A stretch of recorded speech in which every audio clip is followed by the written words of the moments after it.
à la base, je voulais être vétérinaire, je voulais être ostéopathe équin. Mon métier, en fait, il est assez vaste. Parfumeur à la base. Il est vrai que le fait de gérer une entreprise, c'est pas que créer des parfums, c'est de savoir gérer des stocks, gérer du personnel, faire une partie commerciale, surtout quand on est seul en fait. Et Blocage, ça a eu 10 ans au mois de mars.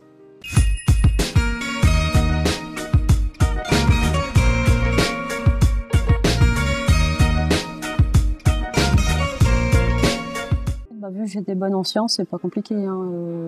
Bon, c'était de la chimie, et puis voilà. Et après, quand j'ai terminé la chimie, je me suis dit, j'ai pas envie de travailler tout de suite. Je suis basculée par le plus grand des hasards sur une école à Annecy, où il y avait, je crois, 1000 postulants et on était 14 de reçus. J'y suis arrivée les mains dans les poches, c'est le cas de le dire. Et je me suis dit, tiens, la ville est vraiment très jolie, j'aimerais bien y accéder. Bon, c'est une formation, faut reconnaître, une formation qui me plaisait, qui m'intéressait. La logistique, les achats, voilà. J'étais prise là-bas. Et après, c'est vrai que le diplôme en alternance, j'aurais plus tendance, c'est vrai, à conseiller les gens de même faire un master. Les bac plus 5, bac plus 6, c'est ce que j'ai fait, mais en alternance.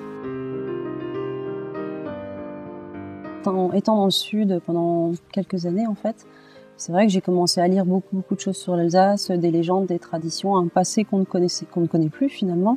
Mais c'est bien connu, quand on est loin de sa région, on se rend compte que finalement, ça nous manque un petit peu. C'est parti d'une plaisanterie avec des amis, quoi. Donc, c'est vrai qu'à l'époque où je cherchais du travail, j'avais toujours le même son de cloche qui revenait. Vous êtes trop diplômée, vous êtes une femme, j'avais 3000 € en poche, donc ce que je dis, tiens, finalement, c'est vrai que si je développais une société qui représente l'Alsace au travers des senteurs. Il faut bien avoir ça dans la tête, parce que quand on se lance à son compte, c'est du temps plein tout le temps. Et après, j'ai gagné le trot féminin. Ça s'est passé à Paris, au Bristol. Je me demandais sincèrement ce que je faisais là, parce que quand je voyais toutes les autres pointures qui étaient là à côté de moi, gérer des grandes chaînes d'hôtels, et c'est vrai qu'on se dit, si je suis là, c'est peut-être pas par hasard, et c'est rassurant. En fait, je travaille essentiellement jusqu'à maintenant avec des professionnels, donc les professionnels, ça peut être des fleuristes, des hôtels, ça peut être des boutiques de déco, des entreprises directement qui souhaitent faire des cadeaux, soit à leur personnel, soit à leurs clients.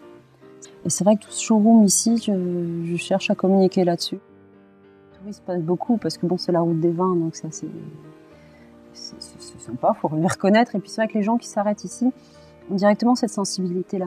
Il y a un contact avec les gens très intéressant. Toute la création de mes produits passe par des souvenirs propres. L'évocation d'un souvenir chez une personne, pour moi, c'est le meilleur des compliments.